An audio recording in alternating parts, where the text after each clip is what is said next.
Oi, gente! Olha quem está conosco no nosso canal hoje, Thiago Melo. Para apresentar, eu fiz até uma colinha, gente, porque o cara é muito bom de serviço. Thiago, ele é especialista em gestão de risco, blindagem financeira, sucessão empresarial e gestão, né? Análise de risco utilizando seguro de vida como instrumento, e ele é Country Chair e presidente da MDRT, Million Dollar Roundtable, representando o Brasil na MDRT, onde apenas 2%, menos de 2% dos profissionais de cada país estão presentes. Gente, a MDRT é um membro, uma organização internacional com mais de 70 países, né, que fazem parte, e só podem participar profissionais excepcionais, com conduta ética e excelência de serviço ao cliente, e é reconhecido internacionalmente. Ele está aqui hoje em nosso canal para conversar com os futuros pais. O que trouxe o Thiago hoje para falar é: quero ser pai ou mãe, como posso me preparar economicamente para isso? Interessante, né? Super. Voltamos já.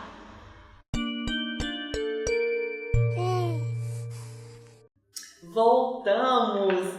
Thiago, primeiro eu gostaria muito de te agradecer por estar aqui hoje. Agradeço. Gente, esse homem trabalha no Brasil, fora do Brasil, em tudo quanto é estado dentro do Brasil, para conseguir descolar essa manhã com ele. Foi uma novela, nós estamos desde o início do canal dentro do trabalho, Thiago. Então aproveitem! Muito obrigada. Eu que agradeço. Demorou, mas chegou. Chegou um sucesso, um amor brilhando.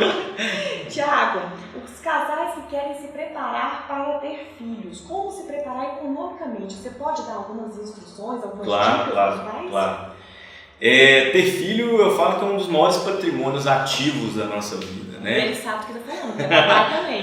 E eu sou pai de gêmeos, então eu acho que eu posso falar não só profissionalmente, mas exatamente o que é a preparação aí para a chegada de filhos na vida da gente. Importante que a gente tem que lembrar alguns pontos, né? Um casal, geralmente, quando segue aí esse momento, né? Vamos aumentar a família, vamos ter o nosso primeiro filho, no meu caso, né? Os dois vieram, ou filhos. Quem está escutando aí talvez tenha trigêmeos, quadrigêmeos, né? Hoje, com as tecnologias aí da ciência, permitiram aí essa pluralidade familiar, na verdade. E o principal ponto é pensar o seguinte: qual a situação econômica e financeira desse casal? A gente tem que lembrar, hoje tem um estudo, né, que mostra que uma criança do 0 até os 23 anos, ela vai custar em torno, no menor dos casos, né, dependendo da classe social, algo em torno de R$473 mil, e dependendo da classe social, chegando até R$2 milhões. E aí eu tenho que lembrar os papais e mamães que estão assistindo que, se for menina, pode variar esses gastos entre 30% a 60%. Eu costumo brincar que o menino, você dá um short para ele, vai ter uns 15 anos. A menina não, ela vai ter uns 4 pares de sapato, uns 40 vestidinhos. Isso vai ver que isso tem um estudo falando sobre isso. Isso é muito legal. E aí a gente consegue mensurar qual que é a importância, porque uma coisa era ter filho há 10 anos atrás, há 20 anos atrás, e hoje no que nos espera aí nesse cenário tanto econômico como na parte educacional. São crianças, né, que quando adultos vão precisar de uma carga de formação muito mais pesada do que a nossa, porque é um mercado muito mais acirrado. E a gente tem uma geração chamada geração canguru. Quer dizer o seguinte: os filhos vão cada vez mais desligarem do seu seio familiar tardiamente, por volta dos seus 27 a 30 anos de idade, né? E geralmente indo direto para um casamento ou até morando fora do país e assim por diante. E é importante os pais pensarem nessas etapas por isso, porque tem que ter uma programação. Como que é a receita do pai e da mãe? Será que vocês compartilham das despesas e receitas de forma igualitária? Pensando que esse casal, né, essa família é uma empresa? Os gastos, será que tem um que gasta mais do que o outro? Ou que um mais controlador e o outro que tem que esbanja, né? Eu falo qual que é a relação que esse casal vai ter com o dinheiro, de amor e ódio, ou dá para viver de forma tranquila? Então é importante que haja um planejamento financeiro dessa família. Em pensar que para trazer uma criança eu vou ter os gastos iniciais. Eu tenho enxoval, eu tenho os gastos com fralda. Lembrando que o desfraude, né, pode se dar a partir dos 2 anos de idade, quando muito cedo, né? 3 anos, 4 anos, dependendo da situação. Então a fralda é um gasto muito caro. Eu posso falar de carteirinha, porque lá em casa, a cada 30 dias, eu estou falando aí de 120 fraldas aproximadamente, né? Então isso tem um custo. E segundo, fase escolar. É a fase onde há o maior consumo de receita dessa criança, principalmente em 2 estágios dessa família. Primeiro estágio, onde nós vamos ter um dispêndio muito grande, por incrível que pareça, no início da vida escolar dessa criança. Uma escola hoje para particular, né? um berçário, por exemplo, às vezes tem preço de faculdade. Gente, olha que interessante. Então isso é um gasto muito grande. Depois, quando a gente dá um salto dos 10 até os 17 anos, a curvatura de gasto educacional vai aumentar novamente por conta da demanda, tanto extracurricular e por uma coisa que a criança vai aprender. E é importante que a gente crie essa responsabilidade também no casal, que é quando a criança vai passar a desejar as coisas. Quando a criança deseja objetos, automaticamente eu tenho um aumento desses gastos familiares. Eu quero celular tal, eu quero Exatamente. Tal, antes era o que o pai dava, ela vestia. Agora ela escolhe o que vai vestir, ela escolhe o que vai comer e muitas das vezes ela escolhe o que quer para si, né? E isso tem uma elevação educacional muito grande. E por fim vai ser o período da faculdade, ou até o preparatório. E se essa criança optar por uma medicina lá na frente? Os cursinhos hoje têm preço de faculdade. E se ela entrar para uma faculdade particular? Eu estou falando de uma média, aqui em Belo Horizonte, por exemplo, que pode variar de 4 até 8 mil reais mensais. E eu tenho que lembrar que tem um gasto com gasolina, carro, os livros e assim por diante. Então um bom planejamento ele é muito importante. E eu falo que tem 2 tipos de pessoas na vida.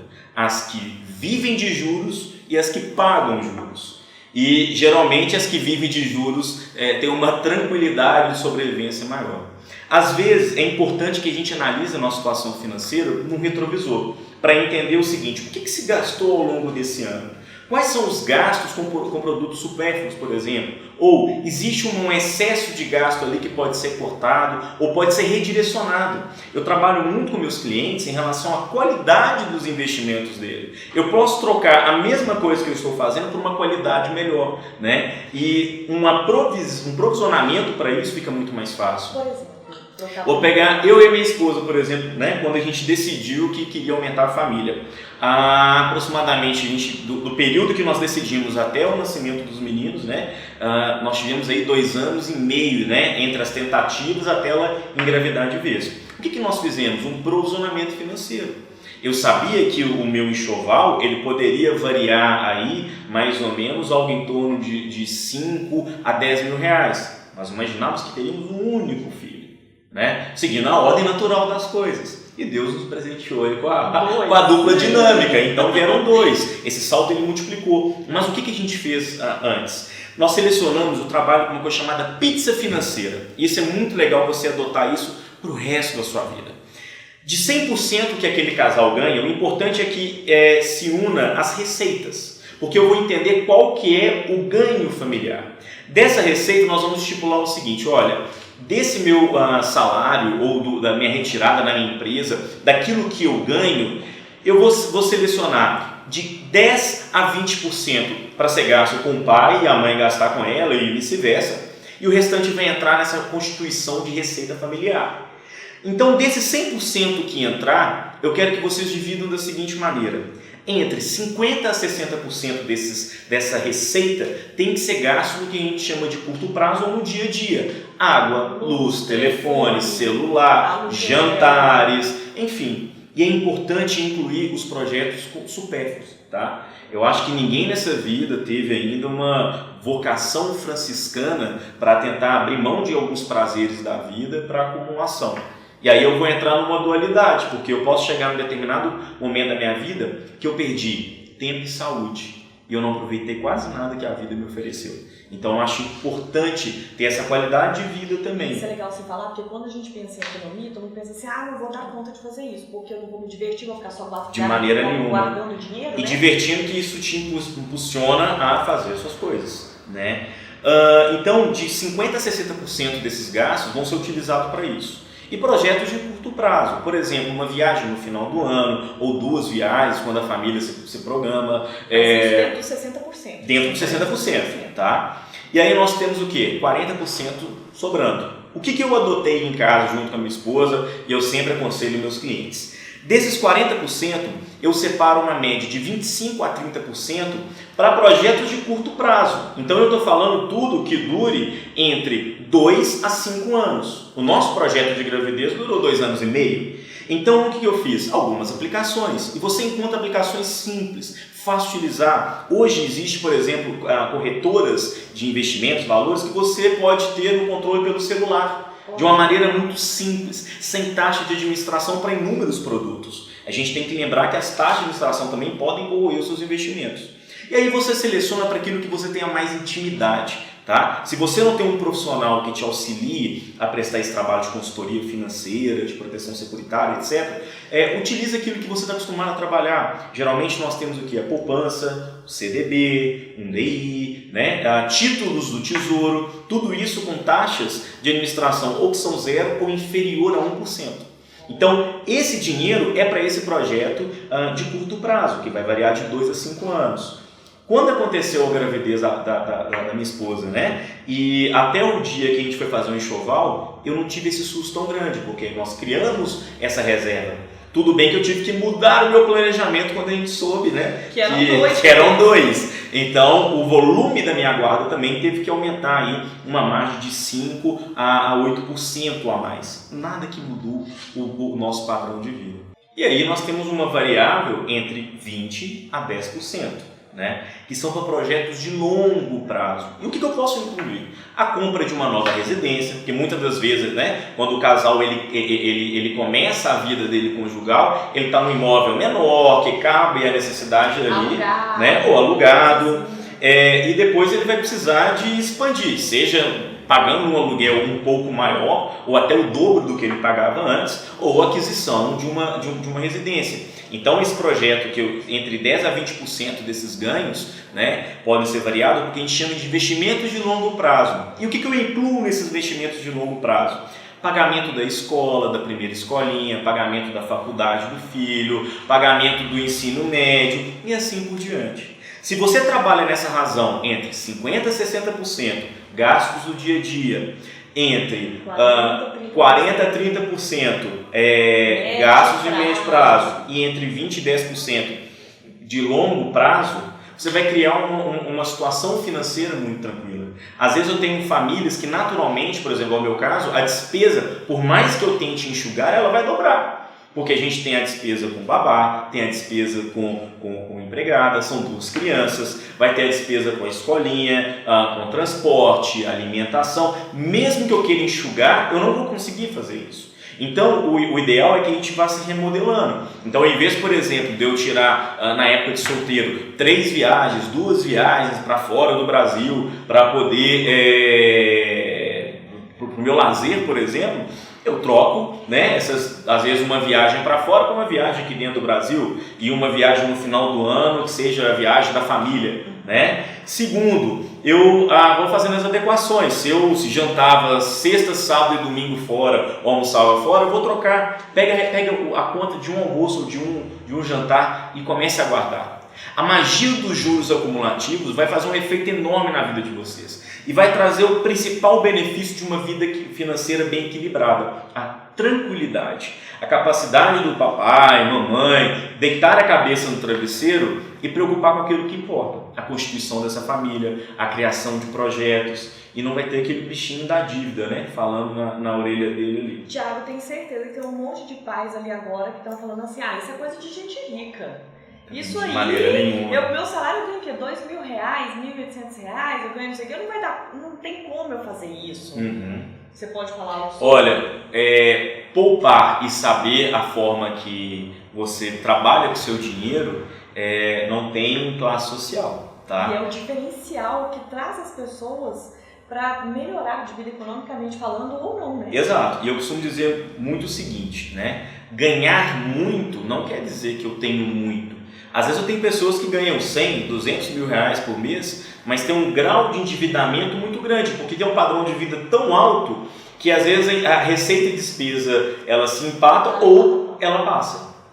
E às vezes eu tenho pessoas que ganham 2.000, 2.500, 2 salários mínimos, 3 salários mínimos, que conseguem viver de uma forma equilibrada. No final do ano fazem viagem, família, tem a casinha, o carrinho lá quitado, mas porque soube planejar. E o mal, nós brasileiros, né, nós somos criados pelo seguinte: a gente quer dinheiro rápido, fácil, no menor espaço de tempo e sem saber esperar e gastando pouco.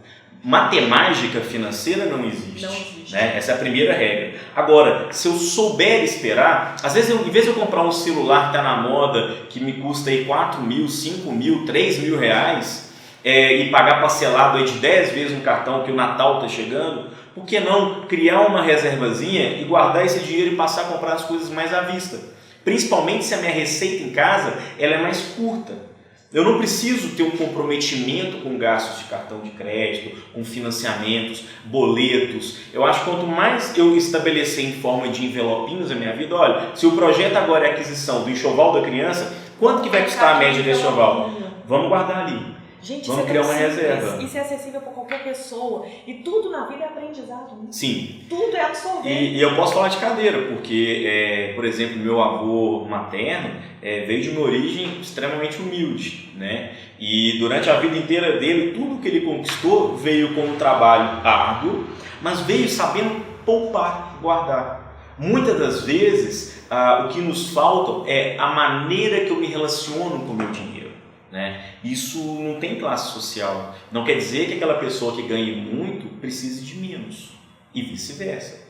Às vezes aquela pessoa que acha que ganha menos, ela tem uma maneira tão saudável da distribuição financeira dela que ela gera outros valores aí na vida dela. Ela consegue a quitação dos projetos dela de uma forma mais fácil e imediata. Mais saudável, né? Exatamente. E não precisa ser especialista em economia, finanças, nada disso. Isso é uma questão cultural. Tanto que em vários países... exatamente. Nós temos países hoje que a matéria economia doméstica, economia financeira, ela faz parte da grade curricular. Isso nos falta muito. O brasileiro não aprendeu. Nós vivemos em crise praticamente a vida inteira. Né? Nossos pais viveram crise. Exatamente. Nossos viveram crise. Agora, quem que vai mudar essa história? Nós. Exatamente. Agora, hoje. E cabe a vocês. Sentando e conversando, tem um dado de uma pesquisa feita no ano passado que menos de 60% dos casais sabem quanto seus companheiros ganham. Se eu não sei quanto meu marido ou minha esposa ganha, como que eu vou criar um provisionamento financeiro? Né? E é importante o casal sentar, olha, quanto que você ganha? Qual que é a sua receita? Qual que é a minha? Vamos ver quanto que a gente gasta? O que nós vamos construir juntos? Exatamente.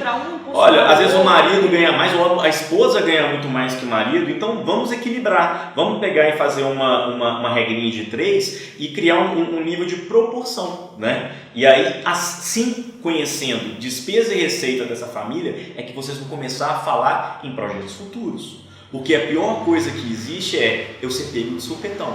Mas até para isso, né, nós temos aí algumas dicas para solucionar. Mas quanto mais cedo eu programo os meus projetos, pensar numa faculdade de uma criança que nem nasceu pode parecer loucura, mas não é. Quando aquele filho chegar lá na frente e você ter tranquilidade de dar a educação que você quer, a qualidade educacional que você deseja, você vai ter se agradecido aí há anos atrás por um projeto que você criou. E você está criando um cidadão, um filho, uma família que tem esse hábito e essa cultura. E é só assim que nós podemos mudar essa consciência no nosso país hoje. É criando hábitos. E hábito não se cria da noite para o dia, mas através de gerações. Você está falando aí, está me remetendo a uma fala da minha avó materna, que ela dizia assim, quando a falta do dinheiro entra pela porta, o amor pula a janela. Sim. Que é um jeito bem antigo de falar, do tanto que quando a economia do lar não está bem, o quanto que o casal tem um desentendimento, tem um estresse, tem briga, quantos casamentos terminam por por causa de dívidas, de descontrole, de questões econômicas que a gente não senta para tratar dentro de casa. Exato. Né? E parar para pensar e dedicar isso algumas horas do nosso dia. Sim. Olha, tô com tanto de notinha, tô ganhando tanto, tem que pagar isso, pagar aquilo, tem que reservar tanto. A gente não para se educar nesse sentido. Isso é de uma extrema importância. É importantíssimo. E outra coisa que acontece, existe outros dados que falam exatamente isso. Uma das grandes razões de separações hoje deve-se à parte financeira. Ou porque um dos parceiros vive entrando numa ciranda de endividamento, de recorrer a juros, etc. Ou porque há realmente um desequilíbrio nas ideias financeiras dessa família. Por maior que seja o amor, mas quando eu tenho uma pessoa que eu tenho um cano para colocar e 10 para sair, chega uma hora que isso cria um desgaste. E a maior preocupação que eu tenho hoje, na verdade, com todo mundo que quer construir uma família ou que tem filhos, pessoas que ele é responsável, é uma das piores mortes que existe, é chamada morte financeira. E para isso, basta estar vivo. Se você perder duas condições muito básicas, Vanessa. Primeira, saúde. A falta de saúde também pode corroer o patrimônio de uma família, pode dilapidar de forma severa e inclusive influenciar no futuro dos seus filhos. O que seus filhos serão hoje é o que você fornece para ele agora. Né? E a saúde financeira dessa família pode se perder quando a sua saúde também se perde. E eu não consigo imaginar e entender se a gente está falando aqui de poupar, de guardar, de investir, seja aquele pouquinho que nós temos ou grandes volumes. Mas uma premissa básica.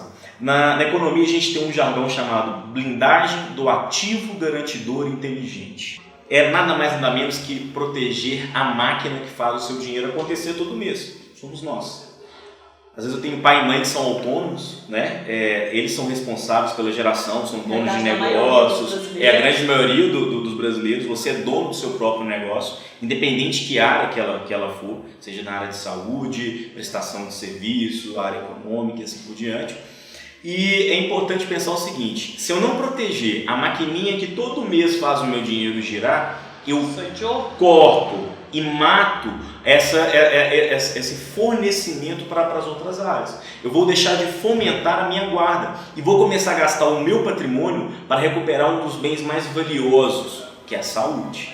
E eu não conheço hoje, podem me apresentar e eu posso falar de vários investimentos financeiros, mas eu não conheço que é uma premissa básica para você que está tentando construir uma família, para você que está tentando iniciar ou que já tem pessoas que dependem de você. Chama-se seguro de vida.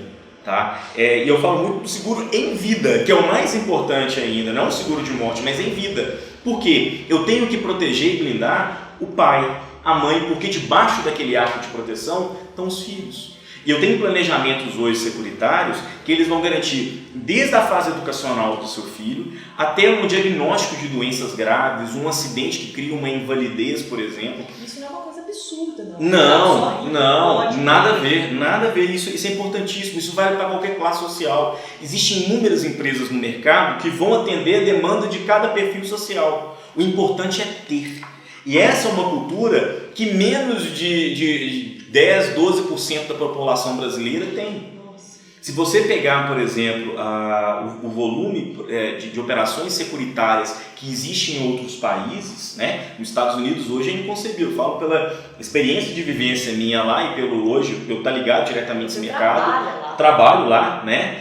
Se você vê hoje, a criança ela nasce com uma pólice. Aquele pai ou aquela família, eles não se relacionam antes de pensar no futuro daquela família. E pensar no futuro, eu falo que é a maior carta de amor que a gente pode escrever. Porque ela vai garantir liquidez imediata numa situação que eu não controlo. E o que a gente não controla na nossa vida financeira? Eu não controlo se eu perder saúde, eu não controlo se houver uma interdição, um acidente e pior, a perda do pai ou da mãe, que é o sustentáculo daquela família. Eu vou impactar severamente na vida dessa criança. E eu estou falando de uma geração, a geração que nós estamos vivendo, a criança não tem tempo de recuperar e construir uma história. Ela precisa, para construir história, ela precisa de dinheiro. E dinheiro quem provém é pai e mãe. Né? Aqueles responsáveis pela gestão e por cuidado daquela criança. Independente que constituição familiar nós estamos falando, ou classe social, não adianta poupar se eu não proteger você, que é o grande responsável por fazer a gestão dessa família, por garantir que essas condições básicas mantenham tudo aquilo que nós construímos, né? A perda precoce de um pai ou uma mãe, ou a perda de saúde de um desses dois membros, isso devasta uma família financeiramente. E o dinheiro que você está juntando, o dinheiro que a gente está falando aqui de poupar e guardar, não é para ser utilizado nessa situação. E a maneira mais inteligente vem aí a importância do seguro de vida nessa família. Complementando essa tríade, seguro de vida, saber direcionar essa pizza financeira, né, dentro daquelas proporções, 50, 60, 40, 30, 20 e 10. E o hábito de poupar e guardar e de ter controle total sobre a vida financeira, conhecer quanto o seu parceiro ou parceira ganha, recebe, gasta. Saber com que você está gastando, quantos por cento do seu dinheiro Exatamente. vai Mesmo que eu seja pego aí numa eventualidade, uma demissão inesperada ou numa mudança brusca do mercado que eu trabalho, eu sempre terei reserva para manter meus projetos e sonhos. Criança hoje, ela não pode pagar pelos erros dos pais. Uma criança hoje, ela não pode ser culpada pela minha falta de informação ou pela minha negligência, porque eu passo a ser dono de um futuro que ainda nem está existindo ainda. E o que você fornecer para o seu filho hoje é o que ele vai ser no futuro. Gente, mas esse assunto é muito importante. Isso é muito importante que você está falando. Mas eu tenho certeza que tem um monte de pais que eu estou ouvindo daqui falando lá assim: Thiago, lindo, maravilhoso. O problema é que nós já estamos grávidos. Surpresa. Nós já temos filhos. E agora nós estamos aqui encalacrados com dívida, com conta para pagar e não sabemos o que fazer.